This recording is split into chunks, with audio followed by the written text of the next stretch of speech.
Olá! Vamos terminar aí o nosso estudo de 1 Samuel. Vamos agora estudar a vida de Davi, que é narrada a partir do capítulo 16 até o final do livro. Depois continua no segundo livro de Samuel. Mas aqui nós vamos focar no início da vida de Davi. No capítulo 16 nós vemos então estamos naquela situação, como encerramos o outro vídeo, em que Deus rejeitou Saul como rei e orientou Samuel de que ele levantaria um outro homem. E aqui Deus leva Samuel até a casa da família de Davi, até o pai da casa de Jessé, que é o pai de Davi. E ali Samuel unge Davi como futuro rei debaixo de uma direção de Deus. Seguindo aqui na apostila, página 12, Deus manda Samuel até a casa de Jessé, pois dentre os seus filhos tinha escolhido um rei de acordo com seu coração. Samuel tinha medo de Saul e Deus mandou-o fazer o negócio em segredo.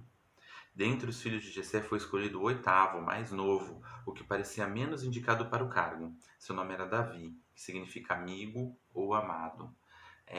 Davi, então, era o menos propício para ser rei, digamos assim. Enquanto Saul era um homem de aparência imponente, alto, bonito, Davi era simples, era um menino jovem, passava até despercebido, mas como Deus deixa claro nesse capítulo, e nós lemos isso no primeiro vídeo, Deus fala para Samuel que ele não enxergava como o homem enxerga, enxergava o coração, e ele encontrou em Davi um coração dedicado ao Senhor.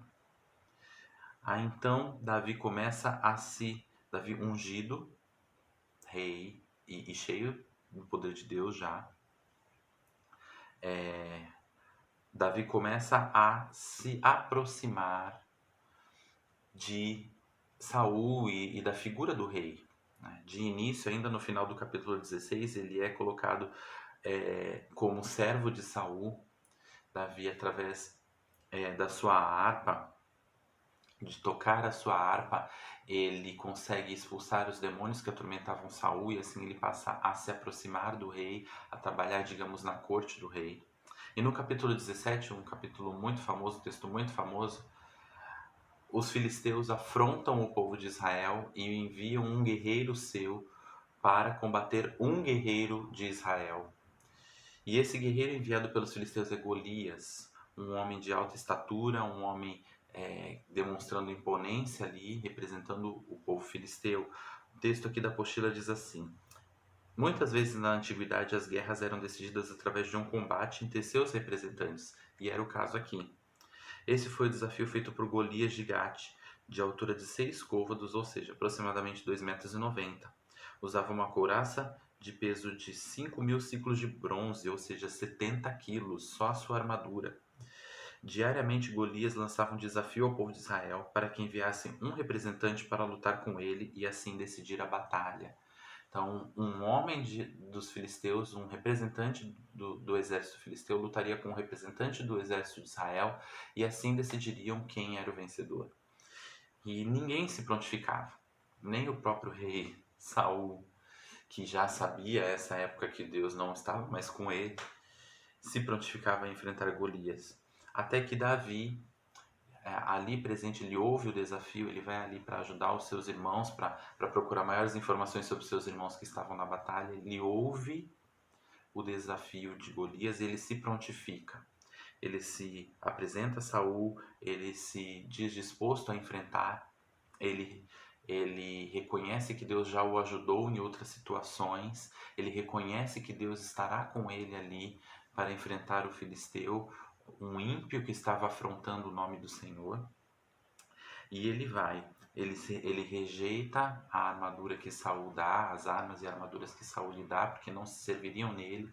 Ele usa as armas que ele estava acostumado, que era uma funda, uma tiradeira de pedras, e ele vai disposto a enfrentar Golias. É interessante que ele vai disposto a enfrentar, mesmo sabendo que Saul ele abençoaria, daria prêmios para quem derrotasse Golias, ele não vai pensando nisso. Ele deixa claro que ele está indo no nome do Senhor, porque ele toma para si a ofensa ao Senhor. Ele toma para si aquela afronta e ele fala: meu Deus está sendo afrontado, meu Senhor, que já me ajudou outras vezes, está sendo afrontado. Então agora eu vou lutar no nome do Senhor.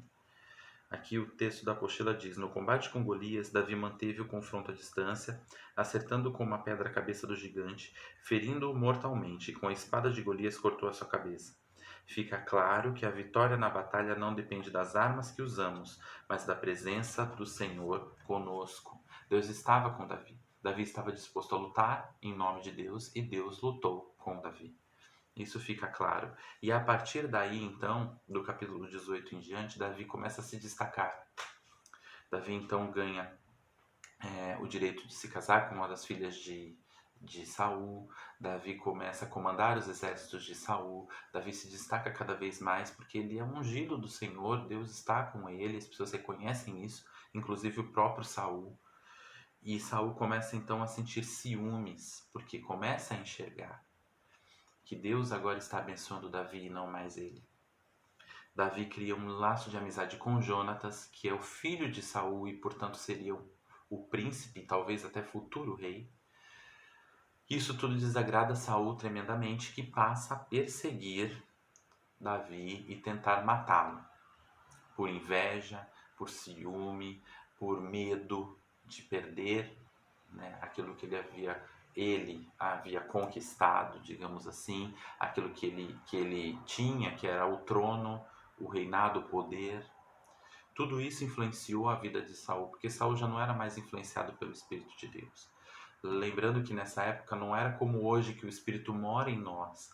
Deus derramava do seu Espírito sobre algumas pessoas específicas, e Saul já não tinha mais a presença de Deus dentro de si.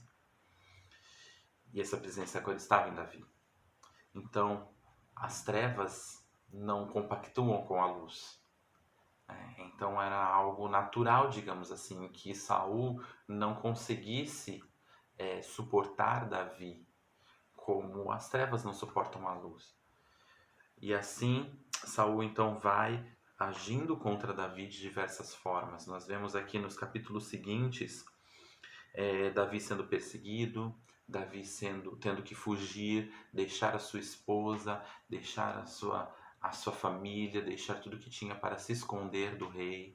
E aí ele tenta se esconder em vários lugares até que ele consegue refúgio numa caverna chamada de Adulão, onde os seus parentes acabam indo se encontrar com ele, ficar com ele, e alguns outros homens que também eram rejeitados pela sociedade, endividados, amargurados, homens que estavam passando por lutas também, resolvem se juntar a Davi e forma-se ali um pequeno exército, com o qual Davi começa a fugir de Saul, ao mesmo tempo que fugia de Saul, tentando proteger ali as pessoas, proteger o povo de Deus, lutar em favor, em benefício do povo de Israel, mesmo sabendo que o rei de Israel era contra ele. E assim, Davi vai escapando.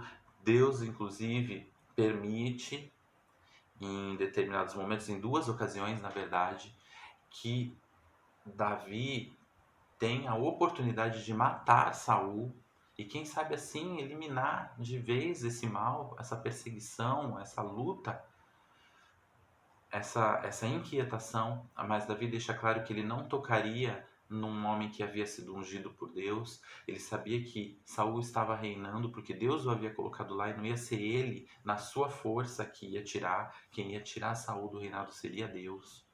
Ele deixa isso claro, inclusive, para Saul.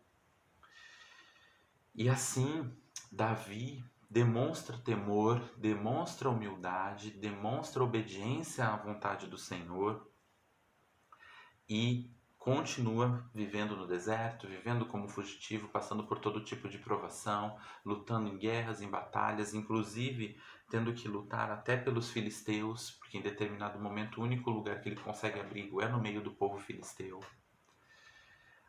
E Saul, por sua vez, vai se tornando cada vez mais amargurado, cada vez mais distante do Senhor, até que no capítulo 28, em seu desespero, ele comete um erro gravíssimo, diz aqui a apostila, página 14, procura uma feiticeira para manter um contato com Samuel, que nessa ocasião já havia morrido, querendo saber qual era a vontade de Deus. Deus não falava mais com Saul, e ele desesperado procura uma feiticeira, sabendo que a palavra de Deus dizia que não se podia fazer isso. O próprio Saul havia banido toda a feitiçaria da nação. Ele vai contra as ordens do Senhor, como diz lá o texto de Deuteronômio 18. Ele age ali buscando falar com Samuel, buscando um conselho, uma direção de Deus que não é dada por Deus. Quando você lê o texto, algumas pessoas ficam com dúvida, mas Samuel falou com ele. Mas quando analisamos em comparação com outros textos bíblicos, vemos que não é verdade, não é Samuel, porque Deus não queria falar com Saul. Então, se ele não queria falar com Saul, ele não usaria um profeta seu morto.